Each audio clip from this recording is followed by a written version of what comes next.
বিশাল বিক্ষোভ সমাবেশের সংগ্রামী প্রধান অতিথি জাতীয়তাবাদী দলের বিপ্লবী যুগ্ম মহাসচিব, জাতীয়তাবাদী স্বেচ্ছাসেবক দলের বিপ্লবী সাবেক সফল সভাপতি নন্দিত জননেতা জনাব হাবিবুন নবী খান সোহেল, স্বেচ্ছাসেবক দলের সাবেক বিপ্লবী সাধারণ সম্পাদক, বিএনপির জাতীয় নির্বাহী কমিটির স্বেচ্ছাসেবক বিষয়ক সম্পাদক নন্দিত জননেতা জনাব মীর শরাফত আলী সহ উপস্থিত রয়েছেন স্বেচ্ছাসেবক দলের বিপ্লবী সাবেক সভাপতি জনাব মুস্তাফিজুর রহমান, জাতীয়তাবাদী স্বেচ্ছাসেবক দলের বিপ্লবী সাধারণ সম্পাদক রাজীব হাসান, বিপ্লবী সহসভাপতি ফখরুল ইসলাম রবিন, বিপ্লবী সাংগঠনিক সম্পাদক জনাব নাজমুল হাসান সহ জাতীয়তাবাদী স্বেচ্ছাসেবক দল ঢাকা মহানগর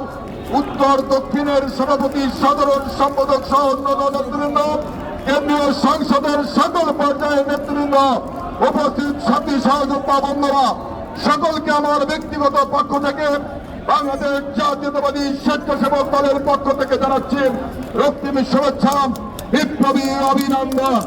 বক্তব্যের শুরুতে গভীর শ্রদ্ধার সাথে স্মরণ করছি আমাদের আদর্শের জনক, মহান স্বাধীনতার ঘোষক, বাংলাদেশের প্রথম রাষ্ট্রপতি, বহুদলীয় গণতন্ত্রের প্রবক্তা, বাংলাদেশী জাতীয়তাবাদের স্থপতি, আধুনিক বাংলাদেশের রূপকার, বাংলাদেশের রাখাল রাজা, শহীদ রাষ্ট্রপতি জিয়াউর রহমান বীরুত্তমকে আমি শ্রদ্ধার সাথে স্মরণ করছি।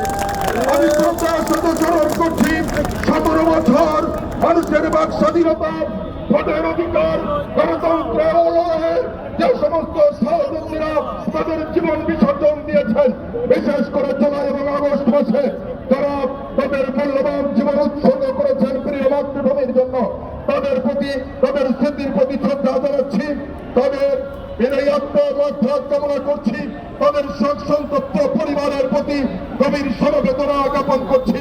পাশাপাশি যারা আহত অবস্থায় রয়েছেন, বন্ধুত্ব বরণ করেছেন, দৃষ্টিশক্তি হারিয়েছেন, এখনো চিকিৎসাধীন রয়েছেন, যারা গুম রয়েছেন, তাদের প্রতি, তাদের পরিবারের প্রতি আমি সহমর্মিতা জানাচ্ছি।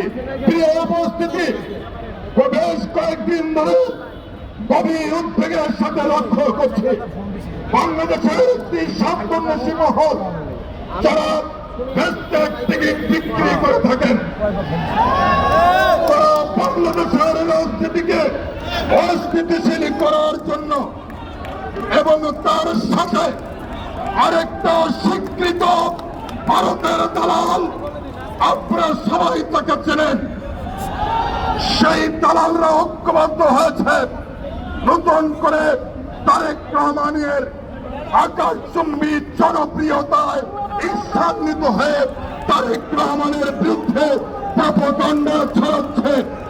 আমরা বলতে চাই, ওই মাইতুল আমান আর ওই চরমনাই আর ওই বাংলাদেশ চিলড্রেন পার্টি যারাই থাকুন না কেন, আমাদের কোনো সমস্যা নাই। বাংলাদেশ একটি গণতান্ত্রিক রাজনৈতিক দেশ, এই দেশে রাজনীতি করবেন, আমাদের কিছু বলার নেই, প্রয়োজনে সহযোগিতা করব।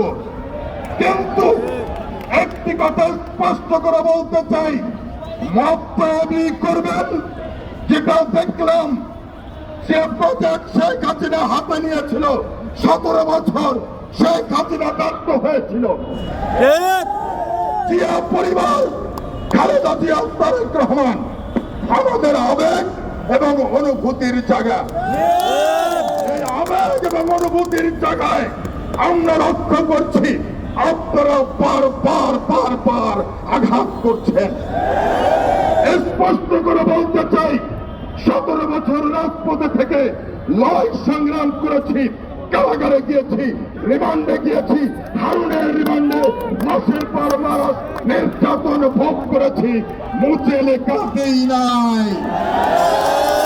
এখানে যারা উপস্থিত রয়েছে এরা সকলের, যারা উপস্থিত রয়েছে তাদের সকলের নামে 1 অধিক মামলা রয়েছে। এখানে যারা উপস্থিত রয়েছে বারবার কারাবরণ করেছে। এখানে যারা উপস্থিত রয়েছে দিনের পর দিন মাসের পর মাস রিমান্ডের নামে অমানসিক